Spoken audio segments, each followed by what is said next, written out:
Hello all. Let us now focus on Romanesque art 1000 to 1200. As in the other chapters, you shall be learning the chapter with the following objectives: acquire the basic vocabulary, concepts and criteria for understanding, interpreting and analyzing Romanesque art, encounter significant works of the period and enable them to study later works influenced by the period. Understand and appreciate the role of values, beliefs and ideas in shaping the art of the times. In Romanesque art, we shall look at the following: architectural sculpture, murals, manuscripts, embroidery,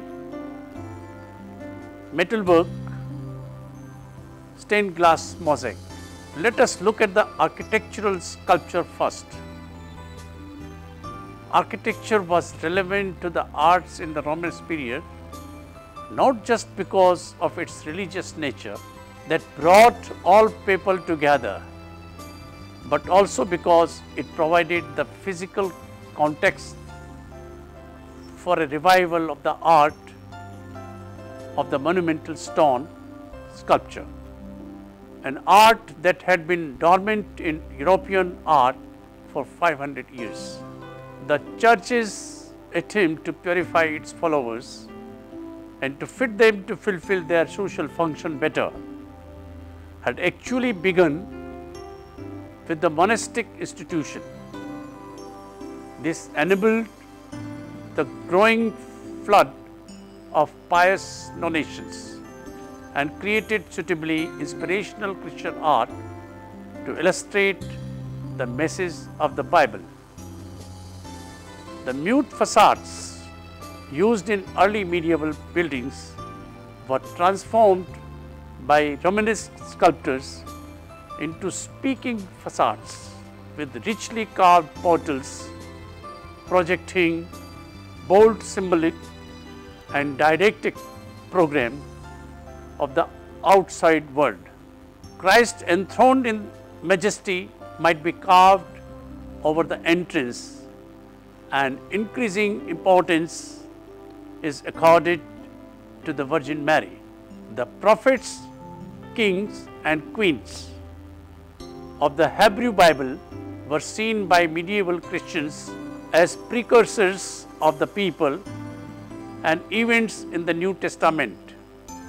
So these were depicted, and we can also find representations of contemporary bishops, abbots, other noble patrons and even ordinary folk. A profusion of monsters, animals, plants, geometric ornament, allegorical figures such as lust and greed, and depiction of the real and imagined buildings surround the sculpture within its architectural setting. The elect rejoice in heaven with the angels. The damned suffer in hell, tormented by demons. Biblical and historical tales come alive. All these events seem to take place in a contemporary medieval setting, and they are juxtaposed with scenes drawn from the viewer's everyday life. Figural sculpture appeared not only at entrances but on the capitals of interior as well as exterior piers and columns. All over the building in friezes, on corbels, even picking around chronics or from behind moldings. There are plenty of work for stone sculptors on Romanesque building sites. In northern Italy, early Romanesque with little ornamentation welcomed capitals in crypts and ambularities. As in San Stefano at Verona, and later Adriatic between Venice, Saint Nicole di Ledo, Trieste, Saint Gosto. At about the same time in the south of France and Catalonia, there was a search for technical means to solve the problem of adapting the surface motif used in panels, interlacing palmettes and rosettes to the rough-hewn surface of the capital. From the end of the first third of the 11th century, at Le Puy, Tournus and Saint-Pierre de Roda, there appeared a series of capitals based on the Corinthian scheme, which show the pre-Romanesque shallow relief giving way to the chambrine and deep grooving. This tendency continues in the ambulatory of Tournus and Isodon, and then before the end of the century in the cathedral and Saint Alier at Clermont and Ferrand. A second group of capitals which squaring and proportions closer to cubic forms has baskets completely covered with interlacing blossoming into palmettes and foliage. Saint Pierre de Roda, Saint Foy at Conquest and Orliac. Links with the pre-Romanesque relief work appear more clearly in the sculptured capitals with animal and plant themes in shallow relief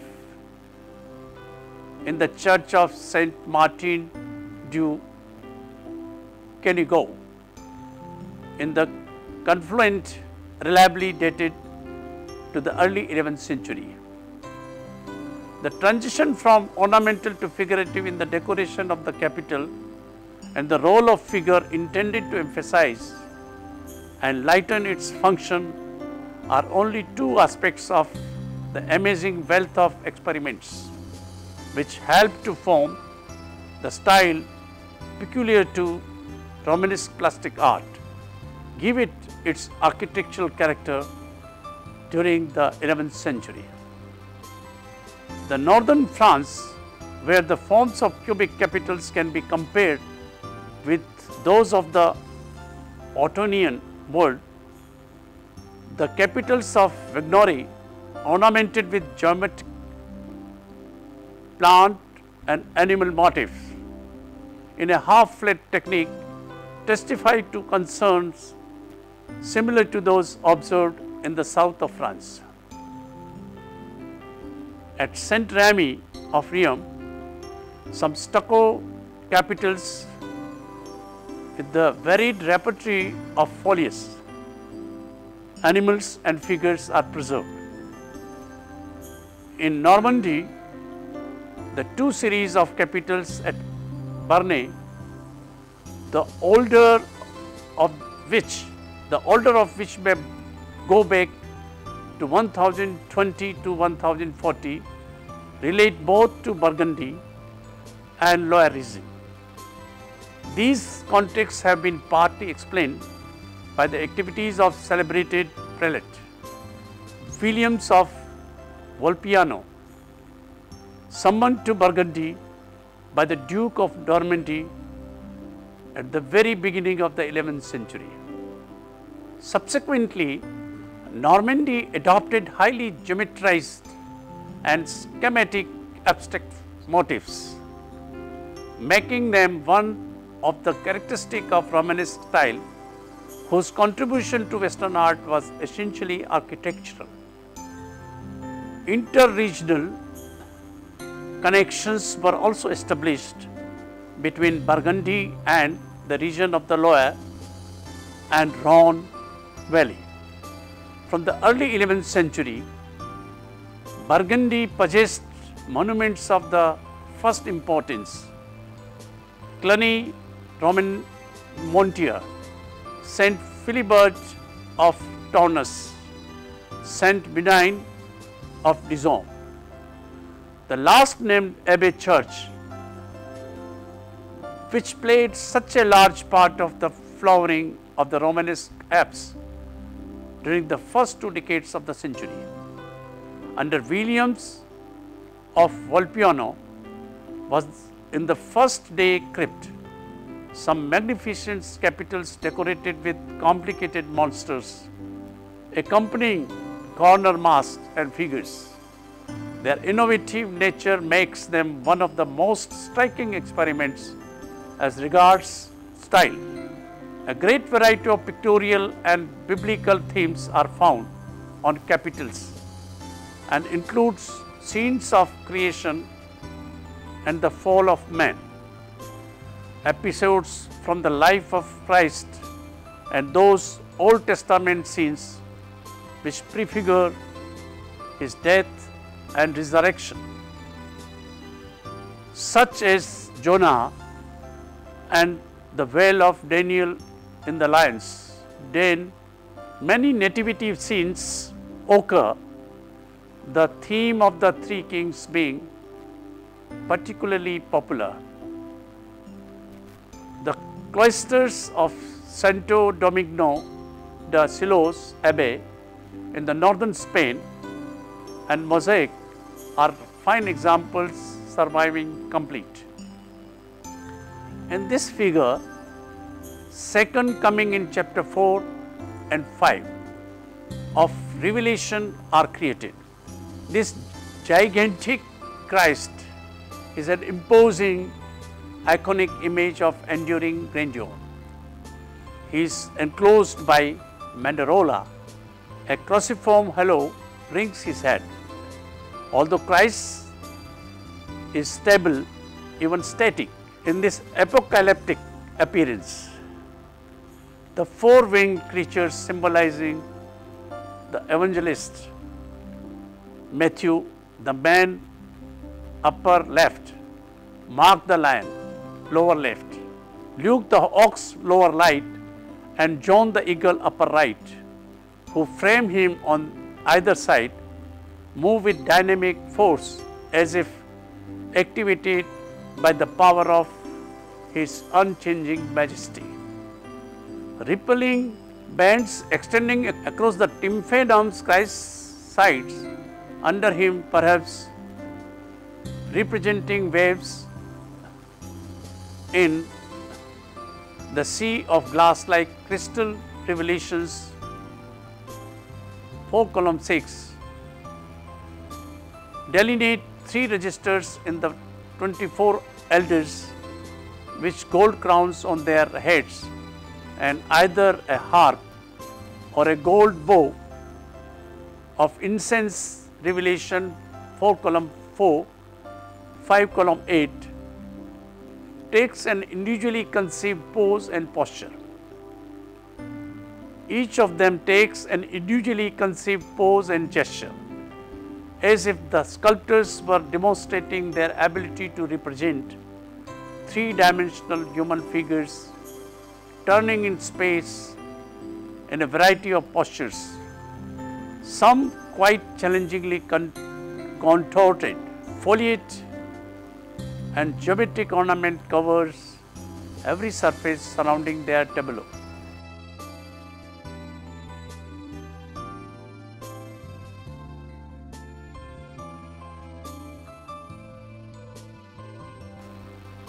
In this figure, the scene of the Last Judgment, Christ, Judge, determines whether souls will spend eternity in heaven or in hell. It conforms to the iconographic norm in its overall arrangement. The figures on Christ's right, the viewer's left, and on his level are saints and churchmen. Above them, angels hold scrolls that form arches. Below, also Christ's right, are figures framed by semicircular arches. Christ's left hand is lowered towards hell. His gesture directs the viewer to the damned souls, falling and being tortured by devils. In the center of hell, on the viewer's right, is the crowned figure of Satan. He and his company of devils, together with the damned, are entwined by snakes. They are opposite the figures under semicircular arches on the left side of the lintel. Note that the saved souls on Christ's right are neatly arranged under framing devices, whereas the damned on the Christ's left appear jumbled and disordered.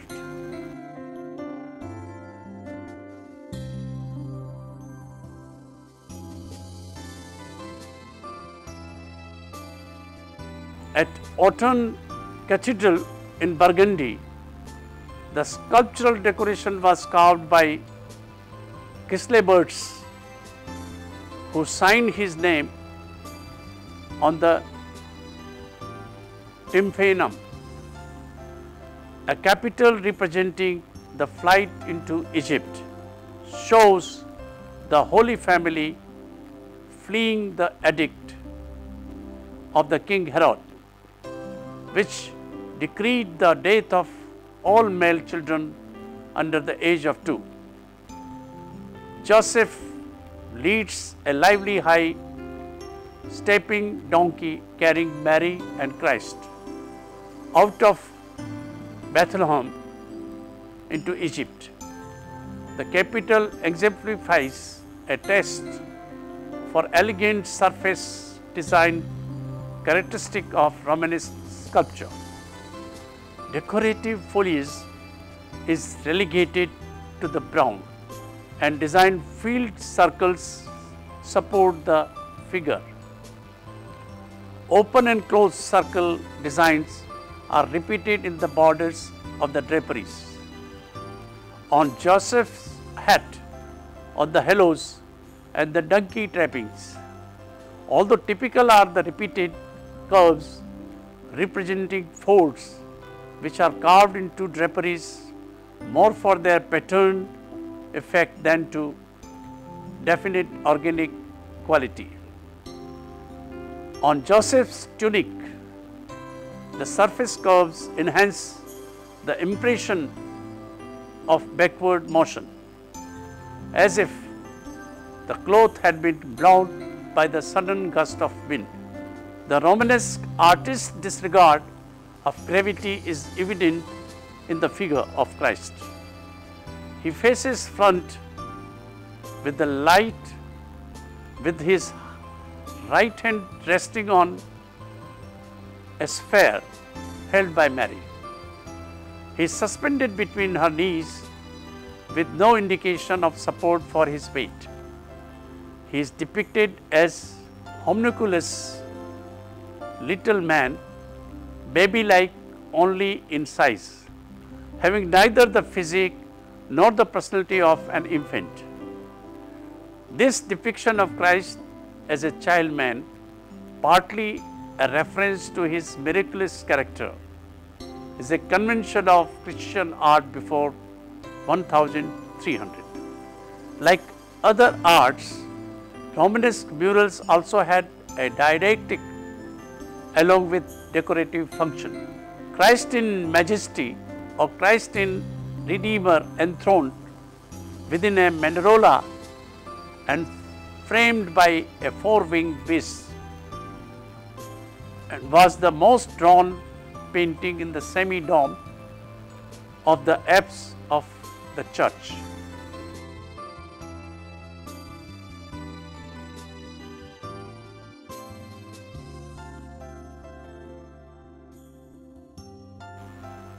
As a different example, the Romanesque chapel in the Castel Appiano in northern Italy illustrates the use of rich colors, blues, greens, brown and yellows, and lively forms.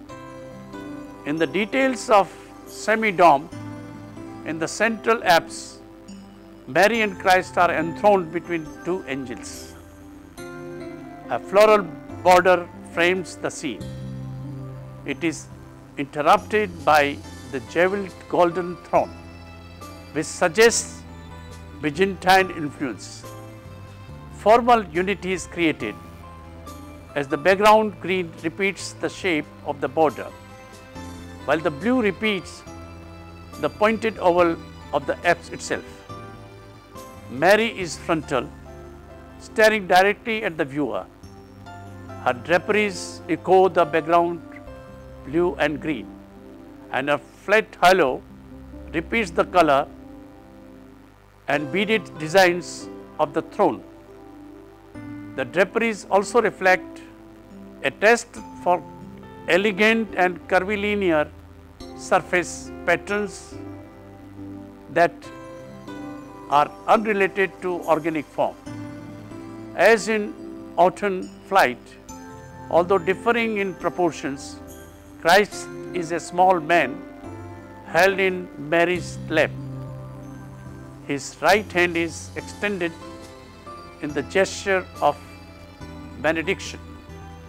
Let us look at manuscripts now. The illuminated manuscripts were another achievements of Romanesque art. This is characterized by flattened space and lively patterns. The medieval artist's imagination found more freedom of expression in marginal areas than in central image. The influences here might have been Islamic manuscripts and Anglo-Saxon metalwork. In contrast to the Muslim artists, however, the Romanesque artist is not prohibited from combining figuration with abstraction.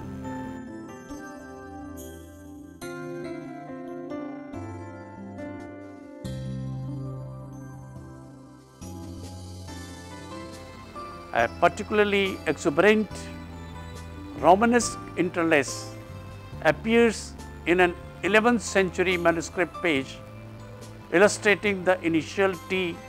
Its energy is conveyed by the dynamic movement of intertwined forms.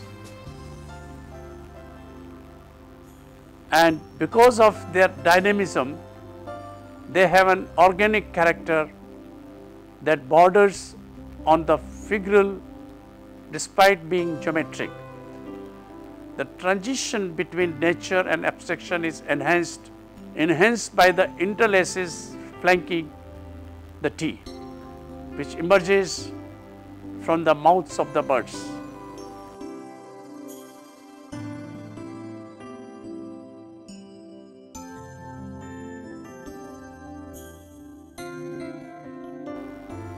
Romanesque embroidery is best known for Bayeux tapestry, depicting the Norman invasion of England in 1066. The tapestry is over 23 feet long and contains 626 human figures and 731 animals and 376 boats and 70 buildings and trees.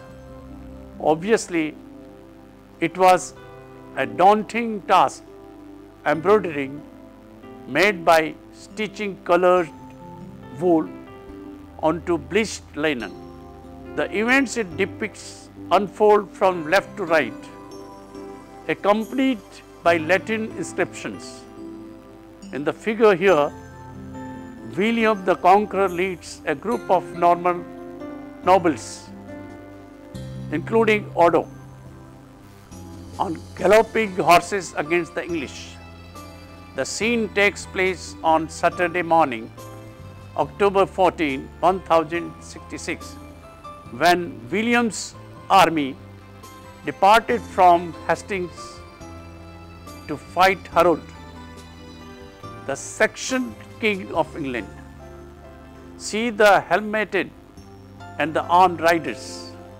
Odo has a mace, while the nobles carry banners, shields and lances.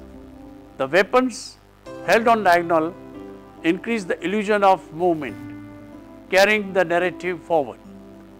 At the same time, however, the movement arrested as Odo clashes with an enemy riding against him. The ground is indicated by a wavy line on a horizontal plane, but aside from the overlapping of certain groups of figures, there is little attempt to depict three-dimensional space. Above and below the main narrative are borders containing human figures, not the decapitated figure below, natural and fantastic animals and stylized plant forms. Moving on to metalwork in Romanesque.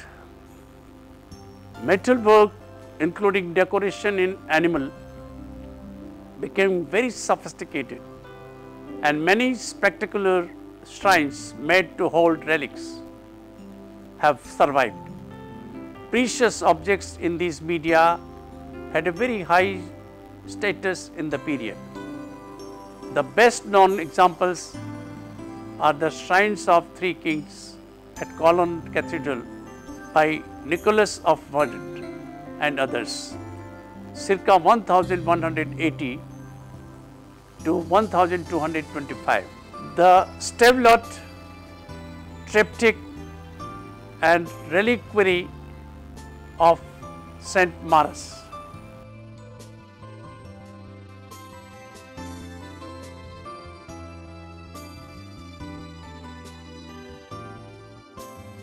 In northern Europe, at Stavelot, located in Meuse River region in the modern Belgium, the Stavelot reliquary triptych was commissioned a spectacular reliquary to house relics of the cross.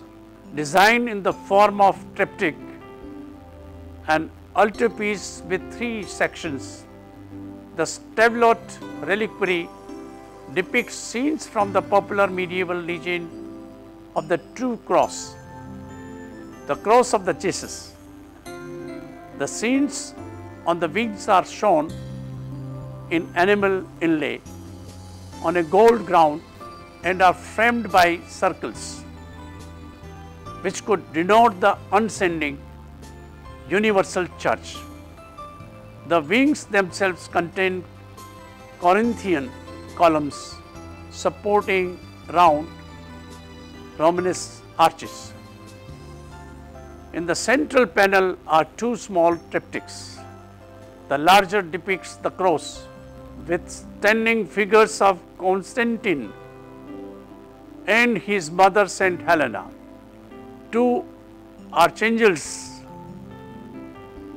are above the arms of the cross, and on the inside of the open wings are four saints. The smaller triptych shows the crucifixion flanked by the Virgin and the Apostle John with a sun and moon over the cross. A recess inside the crucifixion contained a small silk pouch with fragments of the true cross, the Holy Sepulchre, the Virgin's dress, and the head of a nail allegedly used in crucifixion.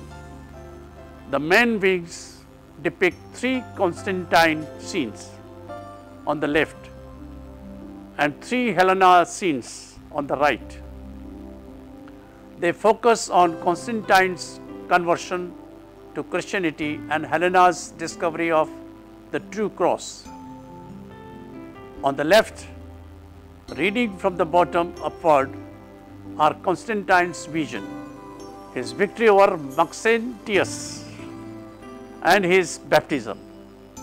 On the right, the lowest scene shows Helena searching for cross in Jerusalem. In the middle scene, she is on cavalry as three crosses are excavated from the ground. At the top, the miracle of the true cross is enacted.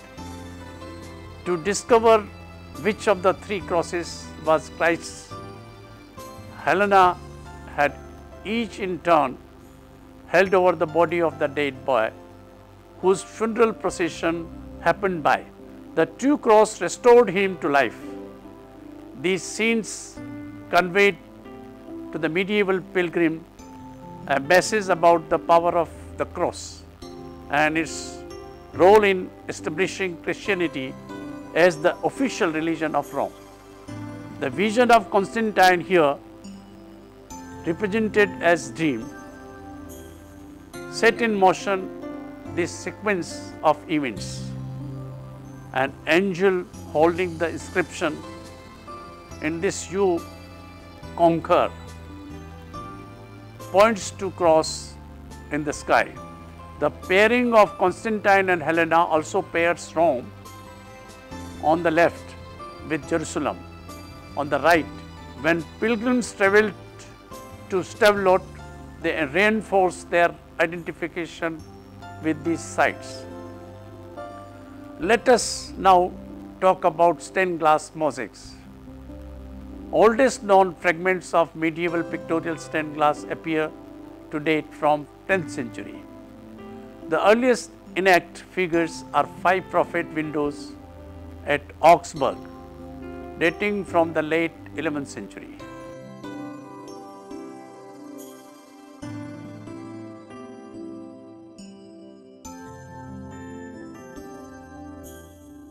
The figures, though stiff and formalized, demonstrate considerable proficiency in design, both pictorially and in the functional use of the glass, indicating that their maker was well accustomed to the medium. At Le Mans, Canterbury and Chartres Cathedral and Saint Denis, a number of panels of 12th century have survived. At Canterbury, these include a figure of Adam digging and another his son Seth from the series of ancestors of Christ. Adam represents a highly naturalistic and lively portrayal, while in the figure of Seth, the robes have been used to great decorative effect, similar to the best stone carving of the period.